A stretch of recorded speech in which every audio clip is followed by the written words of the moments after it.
muslimat sidang rasul rahimahullah yang sama-sama kita hormati dan muliakan Bapak Kapolres Bupati Tanah Datar, sekaligus beliau sebagai penceramah pagi ini, sekaligus yang sama-sama terhormati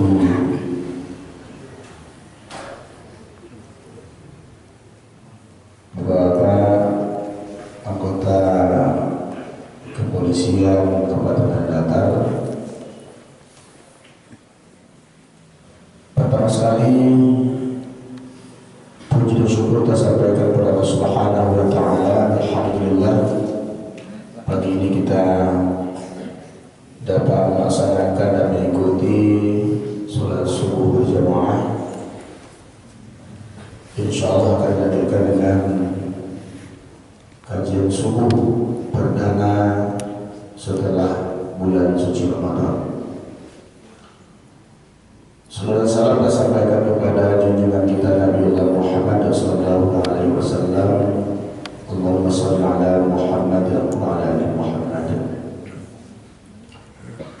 Bapak-bapak dan ibu-ibu, sesuai dengan informasi yang telah disampaikan melalui media sosial maupun langsung,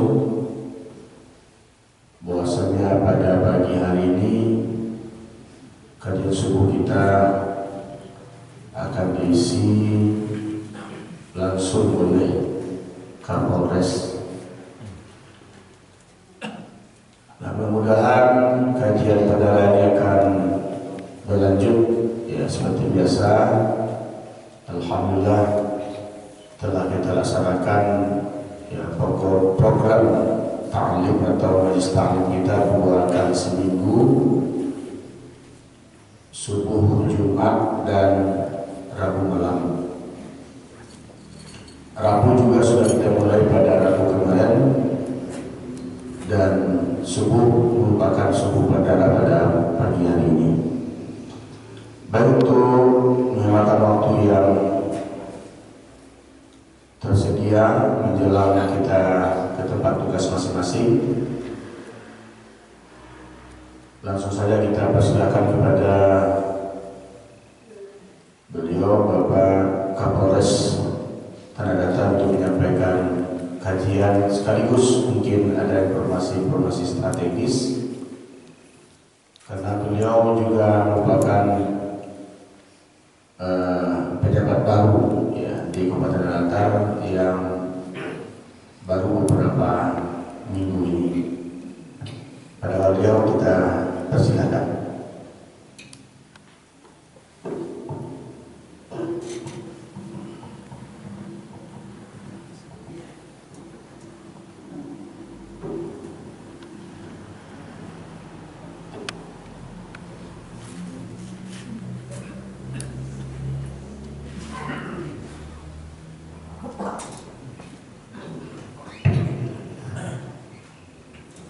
Bismillahirrahmanirrahim.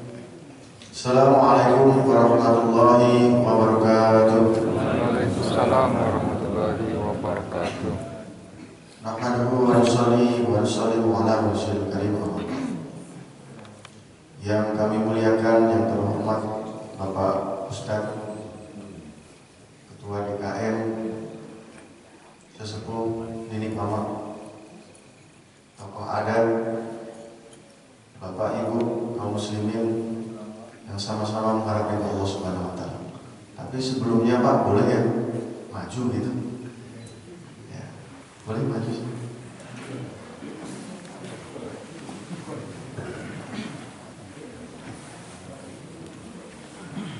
Kemarin saya lihat konser di Pangeran Beach Hotel. Gak ada yang mundur, semuanya maju. Teriak-teriak lagi sampai jam 1 supaya tidak salah dengar, supaya tidak salah sambungan, lebih bagus merapat. Dan juga memang merapatnya majelis itu dirahmati Allah Subhanahu wa taala. Bismillahirrahmanirrahim. Alhamdulillahirabbil alamin wassalatu wassalamu ala rasulil mursalin sayyidina Muhammadin wa ala alihi washabbihi ajmain. Yang kami muliakan para tokoh alim ulama, tokoh adat, Bapak Ibu yang mulia. Sebenarnya Pak Kiai ini bukan ceramah, tapi semata-mata kita ini mau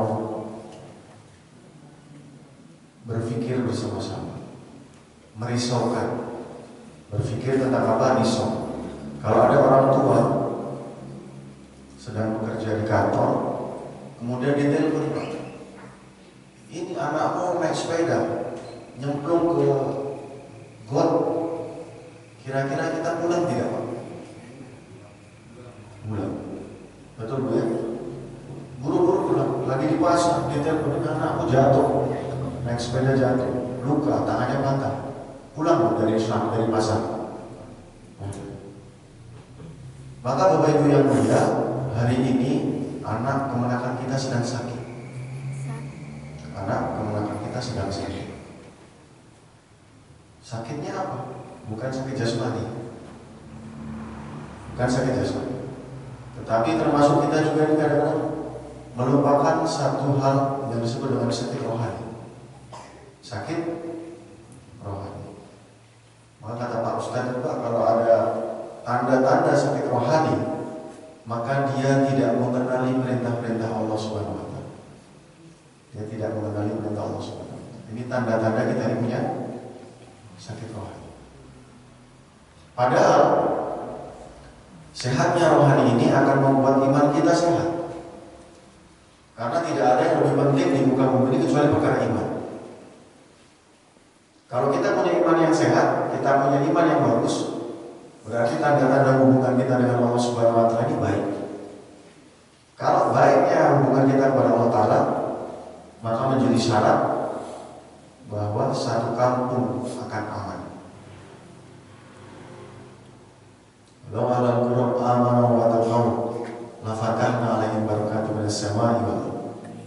Kalau seandainya dalam satu kampung mereka ini beriman dan bertakwa kepada Allah Ta'ala, maka yang dari atas akan menjadi berkah, yang dari bawah akan menjadi berkah. Sekarang kita balik. Kalau dalam satu kampung tidak beriman dan bertakwa, karena sakit tadi rohaninya, maka yang dari atas jadi bencana, yang dari bawah jadi bencana. Jadi sebenarnya kalau kita ngomong sama orang beriman, Pak, gampang, nyambung pasti, satu frekuensi. Betul Pak ya? Kalau orang suka-suka sama main bola, ngomong nyambung langsung. Saya lihat orang di Jakarta, ada orang Padang, kalau sama-sama dekat begini, langsung nyambung. Betul? Maka sesama orang beriman, kalau ngomong langsung nyambung, oh iya betul. Gitu. Maka masalah hari ini yang terjadi Bapak Ibu sekalian, masalah gangguan kamtipmas, masalah bencana alam sebenarnya akan bisa diatasi cukup dengan orang beriman. Cukup dengan orang beriman. Karena contoh-contoh zaman dahulu, setiap masalah selesai dengan orang beriman. Dan Alhamdulillah Bapak Ibu yang mulia, hari ini kita memiliki satu tanda indikator bahwa kita orang beriman. Kata Nabi, saksikanlah olehmu, apabila ada orang mondar-mandir dari rumah ke masjidnya, maka saksikan dia orang beriman. Orang beriman, kalau disebut nama Allah, maka bergetar hati, wajilat tubuh, bergetar hati. Bagaimana disebut asma Allah? Hayya 'alas shalah, hayya 'alal falah, bergetar hati. Oh iya, Allah panggil, maka dia datang. Maka sesungguhnya kita ini sedang belajar Pak, memperbaiki iman kita. Mudah-mudahan kita satu level, mudah-mudahan kita satu frekuensi Pak, sehingga apa yang nanti disampaikan, maka kita ini akan, oh iya betul. Kita ini sama-sama menyadari. Insyaallah Pak ya. Jadi mudah-mudahan kita ini orang beriman. Tanda-tandanya. Dan memang Bapak Ibu ya, sholat subuh ini sangat berat. Tapi Allah Ta'ala janjikan barang siapa dia berwudu dengan baik di rumah, kemudian dia datang kemudian dia sholat berjamaah, maka satu langkah kaki dinaikkan 1 derajat, satu langkah kaki kiri dihapuskan 1 dosa dan diberikan 1 kebaikan. Ada yang paling jauh rumahnya? 1,5 kilo dari sini? Ada? Berarti saya yang paling jauh Pak. Paling jauh. Tapi naik mobil bukan jalan kaki. Karena Bapak yang mulia, perkara yang paling penting adalah perkara yang tadi saya sebutkan, perkara ini akan menjadi prasyarat utama kita akan menyelesaikan seluruh masalah, baik masalah dunia dan akhirat. Masalah dunia pun sudah banyak. Karena hari ini Bapak Ibu yang mulia, masyarakat kita, saya sendiri sedang sakit. Ini Pak, kalau ada satu percontohan, Nabi SAW sabdakan, masjid adalah jantungnya kamu. Masjid adalah jantungnya kamu. Kita punya jantung Bapak Ibu ya? Jantung. Apa fungsi jantung? Memompa darah. Memompa darah. Ada 2 peredaran darah kalau kita belajar biologi dulu. Darah besar, peredaran darah besar, dan peredaran darah kecil. Peredaran darah kecil itu dari jantung ke paru-paru. Kembali lagi jantung ke paru-paru, paru-paru ke jantung. Peredaran darah besar dari jantung seluruh tubuh sampai kaki, sampai rambut, sampai tangan, sampai jari, masuk lagi ke jantung. Bayangkan kalau sekarang jantung atau peredaran darahnya, peredaran pembuluh darahnya bermasalah. Jantungnya bermasalah, klepnya bocor, sumbatan, pembengkakan jantung, atau pembuluh darahnya terlalu banyak makan sate, terlalu banyak makan santan, akhirnya jadi apa Bu? Penyempitan. Penyakitnya namanya apa? Stroke. Betul Bapak ya? Stroke. Sekarang coba kita lihat Bapak Ibu. Kalau ada kita, mohon maaf, bukan untuk menggambarkan, bukan untuk ini sebuah kelemahan, tapi kita bisa sama-sama berpikir. Kalau ada orang stroke, apakah bisa diajak lari-lari Pak? Apakah dia bisa diajak makan santan lagi? Tidak. Takut. Apakah bisa beraktivitas kembali normal ke pasar? Tidak. Terganggu nih. Yang paling parah kalau pas serangan stroke. Bapak Ibu yang dimuliakan Allah Subhanahu wa taala, masjid adalah jantungnya. Kalau terjadi gangguan pada masjid sebagai jantung, kalau terjadi gangguan kepada saluran yang disebut dengan peredaran darah dari jantung, apa yang akan terjadi? Kampungnya, yang tadi apa? Kampungnya stroke. Apa jantungnya? Masjid. Dilihat, tidak ada darahnya. Ada Pak di tempat saya. Mudah-mudahan sekarang sudah tidak. Borongan. Yang buka dia, yang azan dia, yang komat dia, yang imam dia, makmum juga dia. Borongan. Jadi masjidnya kosong, maka masjidnya bermasalah stroke. Sehingga peredaran darahnya pun tidak ada. Apa peredaran darah? Orang dari rumah ke masjid, masjid ke rumah, rumah ke masjid, masjid ke rumah, rumah ke rumah, ngajak jalan ke masjid, ngajak jalan ke masjid. Ayo Pak, sholat subuh, ayo Pak, sholat zuhur, ayo Pak, sholat asar. Tidak ada itu. Maka kampung bisa dipastikan menjadi kampung yang. Bagaimana kalau kampung stroke? Anak berani sama ibu, mohon maaf. Anak membunuh orang tua, narkoba, kenakalan remaja, mabuk. Siapa yang bertanggung jawab? Kalau saya, kami Bu yang ada di sini Bu, yang pakai baju coklat nih, cuma bisa tangkap aja. Tapi belum ada sejarahnya orang masuk penjara jadi tobat. Belum ada sejarah. Karena Pak, oh iya, sama polisi baik-baik. Kamu nanti tobat. Nanti begitu nanti di lapas bertemu dengan orang yang lebih jago skillnya. Yang tadi cuma narkoba bisa jadi penjahat kelas kakak. Berawal dari mana Bapak Ibu ya? Berawal dari masjid. Berawal dari sebuah kampung yang stroke. Maka Bapak Ibu ya, hari ini kami datang ke sini bukan mau ceramah. Tetapi kita mau bagi fikir, bagaimana ini solusinya? Bagaimana pendapat bapak-bapak? Bagaimana solusinya? Supaya kampung kita tidak stroke. Nah, satu-satunya cara adalah bagaimana setiap diri kita menjadi orang beriman kembali ke surga. Jadi sekarang bapak-bapak yang ada di sini, jemaah yang di sini, kalau saya cuma sekali 2 kali di sini aja pak. Tapi yang menjadi tokoh utama penyelesaian masalah adalah bapak-bapak yang setiap 5 waktu sholat di sini. Bagaimana caranya? Sholat subuh sama seperti sholat hari Jumat.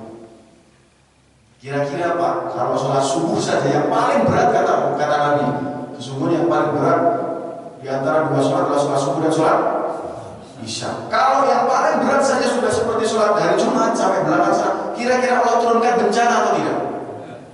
Kira-kira Allah selesaikan masalah atau tidak? Jadi kalau orang beriman itu gampang Pak terserah masalah, nggak perlu pakai seminar, nggak perlu pakai simposium, langsung pakai caranya Nabi, insya Allah selesai. Bagaimana caranya? Pulangkan lagi darah, kembalikan lagi darahnya, kembalikan setiap orang beriman yang mengucapkan asyhadu an la ilaha illallah asyhadu anna muhammadar rasulullah kembali ke masjid. Selesai masalah. Bapak kalau urusan sholat itu urusan pribadi masing-masing Pak. Misalnya sholat itu kan masing-masing Pak. Dia sholat, yang penting saya sholat, dia sholat, tidak usah. Jadi urusan saya itu tanggung jawab dia sama Allah. Tidak bisa. Orang beriman tidak bisa berpikir demikian. Kenapa? Contoh Pak, kemarin saya juga contohkan di masjid sebelumnya. Ada 5 orang atau 10 orang datang ke masjid. 5 orang atau 10 orang datang ke masjid. Kemudian izin sama Pak Ustaz. Pak Ustaz, saya mau izin, saya tidak mau menghancurkan masjid. Saya tidak mau pukul-pukul kaca, jadi pecah. Saya tidak ambil tegel, tidak ambil marmer, tidak. Tapi saya mau minta izin, saya mau potong tiang. Hanya potong tiang saja. Baik tiang yang terlihat maupun tiang yang tidak terlihat. Boleh? Boleh Pak? Kenapa? Dia bilang, loh Pak, kalau memang resikonya roboh, ini kan bukan masjid Bapak. Apa Bapak punya masjid ini? Tapi kita akan menjawab, kalau masjid ini roboh, masyarakat tidak bisa sholat. Kami merasa bertanggung. Betul ya? Hari ini Bapak Ibu yang mulia,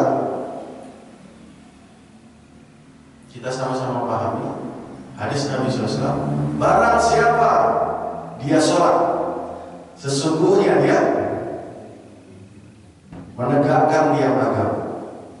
Barang siapa dia tidak sholat, sesungguhnya merobohkan tiang. Hari ini banyak saudara kita yang tidak sholat. Sesungguhnya sebuah usaha untuk merobohkan agama, kita diam saja dan kita bilang urusan masing-masing Pak, saya yang penting sholat. Di mana Islam kita? Agama robohkan, tetapi kita diam, yang penting saya, yang penting saya. Maka Bapak Ibu ya, datangnya setiap saudara muslim kita ke masjid adalah tanggung jawab kita, bukan tanggung jawab kiai, bukan tanggung jawab hanya imam, bukan hanya tanggung jawab ketua Pak Camat, Pak RT, Pak RW, bukan hanya tanggung jawab muslim, tapi seluruh orang beriman Bapak Ibu. Tidak bisa satu orang saja. Sepakat Pak? Sepakat Ibu? Jadi PR-nya bagaimana supaya sholat subuh berjamaah sama seperti sholat, paling tidak sama seperti sholat Jumat, atau kalau tidak sholat Idul Fitri atau Idul Adha. Bapak seperti kira-kira kalau sholat subuhnya sudah sampai di rumah sana, kira-kira gunung berapi meletus tidak? Saking saya Allah Subhanahu wa Ta'ala. Maka sesungguhnya yang bisa menyelesaikan masalah ini hanya orang beriman. Di situ kuncinya. Syukur polisinya beriman. Makanya Bu, Pak, nanti kalau ada lihat polisi di tengah jalan, azan berkumandang tidak sholat, pukul aja kepala. Kemarin Pak Kapolres ngomong begitu. Kalau subuh langsung, kalau sholat langsung sholat di masjid. Betul Pak ya? Salah Pak ya? Kalau ada polisi di sini masih ada keterangan Polres Tanah Datar. Kalau azan berkumandang polisinya nggak sholat, pukul aja kepala. Karena bagaimana mau bisa menyelesaikan masalah kalau tidak menjadi polisi yang beriman? Dan Nabi SAW sampaikan, sholat kedudukannya dalam agama seperti kepala pada badan. Sholat kedudukannya seperti kepala pada badan. Sejelek-jelek apapun orang yang tidak punya maaf, tidak punya tangan, tidak punya kaki, tapi kalau masih ada kepala, jalan-jalan di jalan, takut enggak? Enggak. Orang cacat, mohon maaf, nggak punya kaki, nggak punya tangan, kita tidak takut. Tapi jangankan Bu, badannya setil pakai baju, ini ada juga di sini Kapolres gitu, tapi nggak punya kepala, jalan-jalan di depan situ. Saya yang lompat duluan, takut ya ada mayat itu. Kan begitu? Nanti saya sampaikan sholat terlihat seperti kepala pada badan. Bagaimana mungkin kampung ini, Kabupaten Tanah Datarnya akan dibangun ketika masyarakatnya tidak punya kepala? Sehingga apa? Dan juga misalnya bagaimana mungkin saya dengan anggota saya tidak pernah sholat, dia tidak pernah menjaga sholat, berarti anggota saya tidak punya kepala. Bagaimana mungkin organisasi akan sehat ketika yang saya ajak berorganisasi tidak punya kepala, alias vampir? Kita berbicara pada mayat hidup. Maka indikator sehatnya kampung, indikator sehatnya organisasi adalah orang-orang yang menjaga sholat. Selesai masalah. Sepakat Bapak ya? Sepakat Bu ya? Sebenarnya bukan ceramah Bapak ya, tapi kita bagi-bagi risau. Kira-kira bagaimana caranya supaya setiap tetangga kita, anak kita, suami kita, kemudian keponakan kita kembali ke masjid. Itu cukup menjadi solusi bagi permasalahan yang sangat banyak. Polisi tidak bisa mengatasi masalah kriminalitas, tidak bisa, hanya nangkap-nangkap saja, dan ujungnya tidak akan selesai. Hanya orang beriman yang akan bisa menyelesaikan masalah. Insya Allah Pak ya. Terus kira-kira gimana caranya Pak? Nanti setelah ini mungkin kita sedikit musyawarah Bapak ya. Kita sedikit musyawarah, kita akan berbicara. Bapak-bapak yang punya sedikit kerisauan yang tadi saya sampaikan Pak, boleh nanti kita bermusyawarah ini gimana caranya. Karena sesungguhnya ada cara. Ada cara, yaitu caranya Nabi Muhammad SAW mengembalikan mereka ke masjid. Mengembalikan mereka ke masjid. Mungkin itu saja yang perlu saya sampaikan sebagai penggugah rasa amin kita. Jadi mulai hari ini kita bisa ikrarkan bagaimana setiap orang kembali ke surau. Solusi pertama masyarakat adalah kembali ke surau. Solusi Kamtibmas yang hari ini banyak bermasalah adalah kembali ke surau. Dan yang terakhir mungkin saya akan bertahan di sini sampai Isra, karena kata Nabi Pak lagi belajar. Dan siapa yang dia sholat subuh berjamaah dan dia menunggu sampai matahari terbit dan dia tunggu sebentar, kemudian dia sholat 2 rakaat, maka dia akan mendapatkan pahala haji dan umroh yang sempurna. Dan barang siapa dia tambah 2 rakaat lagi menjadi 4 rakaat, maka sesungguhnya keinginannya hari itu akan dijabah oleh Allah Subhanahu wa Ta'ala. Saya mungkin akan bertahan sebentar di sini sampai Isra, sampai subuh, sambil bapak yang punya pikir bagaimana nanti kita akan berdiskusi supaya bagaimana caranya setiap orang beriman kembali ke masjid yang akan menjadi solusi setiap masalah. Cukup Bapak ya? Ini sekali lagi mohon maaf Pak, bukan ceramah. Kalau ceramah Ustaz Pak yang bisa baca kitab kuning, kalau saya tidak bisa baca kitab kuning. Hanya berbagi risau. Karena kata Nabi, barang siapa yang dia mendengarkan permasalahan umat tapi tidak bergerak sedikit saja dahinya, maka sesungguhnya dia bukan golongan kami. Nah makanya kita sekarang harus berkerut. Sedih nggak kira-kira kalau banyak yang kita ke polisi? Sedih nggak Pak kira-kira kalau banyak yang ke polisi Pak? Harusnya sedih. Itu anak-anak kemenangan kita. Itu saja dari saya. Kurang lebihnya mohon maaf. Yang benar datang dari Allah Subhanahu Wa Taala, yang salah dari saya pribadi mohon dijelaskan. Subhanallah walhamdulillah, subhanallah walhamdulillah. Asyhadu an la ilaha illa anta, astaghfiruka wa atubu ilaik. Assalamualaikum warahmatullahi wabarakatuh.